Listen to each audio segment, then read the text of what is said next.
Okay, so I wanted to come on here today to do a quick little story time about how I manifested my first of many at this point, first recurring role on network television. I feel like I don't know when I think about a lot of my credits, I can point to a direct point of attraction or manifestation.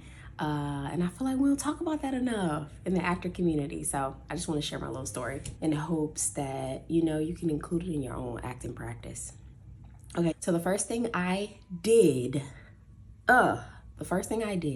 was I watched Black Lightning and I absolutely fell in love.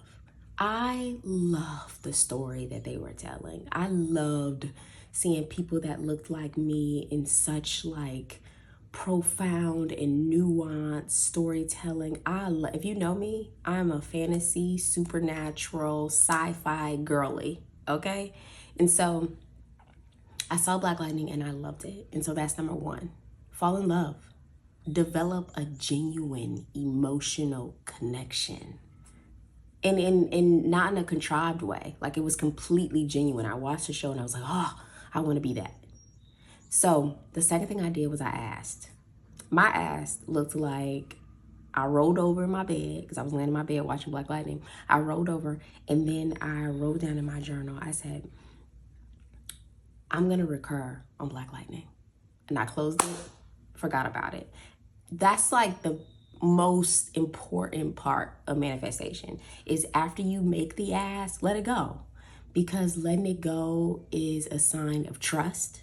Hyper focusing is a sign of mistrust.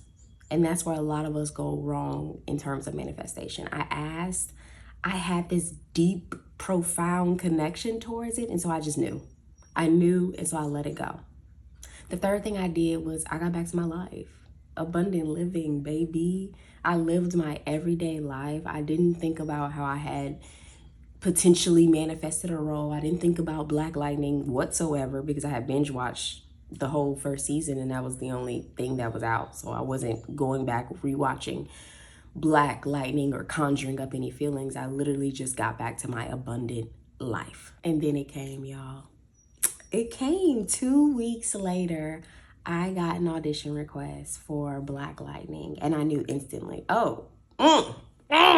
I done called this to me, okay? I done called this to me. And so the first thing I did was like, I practiced gratitude. Oh my God, thank you, God. Thank you, God, for bringing this to me because I know I asked for it and I know that you heard me. And oh my God, what a magnificent thing it is when you make an ask and you acknowledge that God hears you. So I got it. I practiced gratitude over the opportunity. The opportunity did not come looking like what I asked for. It did not, y'all. It was like, it had no name. It was like somebody's sister, I believe. It was somebody's sister. And I was like, dang, like, this ain't what I asked for. And this might have been the hardest part, was I had to remind myself of the ask, the initial ask. I was like, this is only a couple lines. You know, she doesn't even have a name. Like, I don't know that this is going to recur. I had all these doubts start to trickle in. But then I said, no, I'm going to stand firm in my original ask. I said I was going to recur on Black Lightning. So that's what I'm going to do, period. So let me audition for this as if she was a much more substantial role. Let me give them 2 different takes. They didn't ask for 2 different takes. I was like, let me give them 2 different takes. And let me just like give them the vibe, give them nuance, you know what I mean? Give them character dynamic right here. Not in a forced way, in an honest way that was true to the script, true to the character, true to the scenario. I wasn't like pulling out tricks and ponies and stuff like that. I was being authentically connected into the character, but I was giving the vibe of what my initial ask was, a recurrent role. So I did that. I submitted it, which is so much gratitude in my heart because God listens to me. Oh my God, that is like so special to me. And then I moved on with my life again. I moved on with my life. I heard maybe a week later, I feel like I heard that I got a call back for the role. And not only did I get a call back, she had a name now. Her name was Tiffany. period. She also, I believe, had 2 scenes. Yeah, I believe she had 2 scenes. This is my first recurring role, so I don't remember it as much. This happened back in 2019, maybe. But anyways, maybe it was 2018. I don't know. Anyways, her name was Tiffany. She had a name, and she had a much more substantial scene. It might have been 2 scenes, but I know for sure it was one where she had like back and forth dialogue with one of the series regulars, and she had her own actual storyline. And so I was like, oh, this done shapeshifted. This done shapeshifted into exactly what I asked God for. And so I moved forward in preparing for that audition. The director was supposed to be there at the callbacks. I got a notification finding out that he had schedule conflicts. He was falling out. I was excited about meeting the director because I wanted to express my gratitude for just the show, because the director for the episode was also the creator of the show. And then he fell out, and I was kind of like, oh man, I really want to. But then I was like, girl, keep them vibes high. God is giving you what you asked for. Whether he's there or not, you're going to meet him when you get on set. So don't even worry about it. So I went forward with the audition. I didn't necessarily feel like I nailed the audition. I didn't. I felt like I had done my work and I had done my best. It was an in-person callback, but I didn't necessarily feel like I had nailed it. And what's really important here is that I didn't let that discourage me.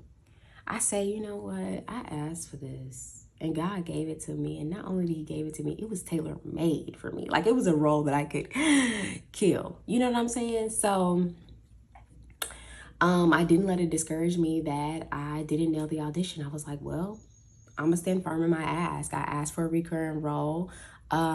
This is, you know, at that point, I don't believe she was recurring. At that point, at the callback point, it was just like, oh, she has multiple scenes in this one episode. Actually, I don't know. I can't remember. I feel like, okay, let me retract. I feel like at the callback point, she was recurring. That's when I found out maybe, I think it was like a possible recurring at that point is what they said. She's possibly recurring in 2 episodes. And I was like, say less, God. I'm gonna be up in there. Okay, so I did the callback. Didn't feel that great about it. Moved forward with my life. I released it and let it go because I trust God. And so I got back to my abundant living. The shoot dates came up. Like, I feel like I was in the midst of the shoot dates. And I went back and I checked the email and I was like, wait, they're shooting right now, today. And I still ain't got no call. What's going on, God?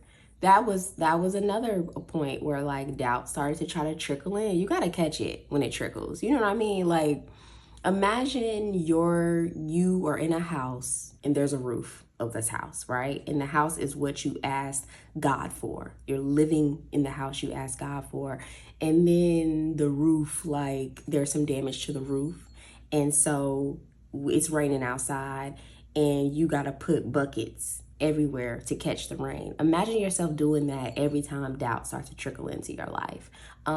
Catch that doubt. You know, don't let it hit the floor. Don't let it hit your house, because your house is your belief.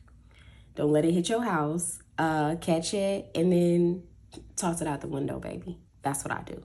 So I called that doubt and I gave it back to itself, to where it belongs, not in my house of belief. And all of a sudden, in the middle of the shooting window, I found out I booked the role.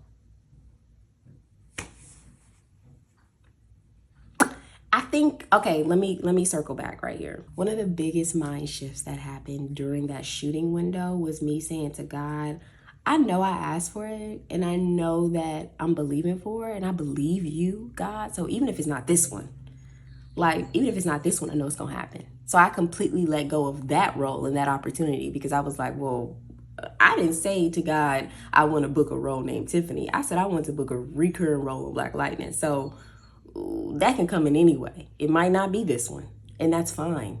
I completely release any expectation or any sort of condition on that ask. And then the next day, literally, I got the role. I think it was the next day. Don't quote me on that. But I got the role during the shooting window. Y'all, let me tell you, ask and you shall receive. I'm telling you. But one of the things that blocks us from receiving is putting conditions on how it'll be, how it'll look, or time expectation on it. It has to come in this window. I have to book something this fall. I have to manifest this exact opportunity, and it has to be the exact conditions that I want it to. That puts so much resistance in between your ask and your receiving. It puts so, trust me, because I'm coming out of a season right now where I realized I put so many conditions on my ask that I wasn't open to receiving. Because when you receive, you have to have an open hand.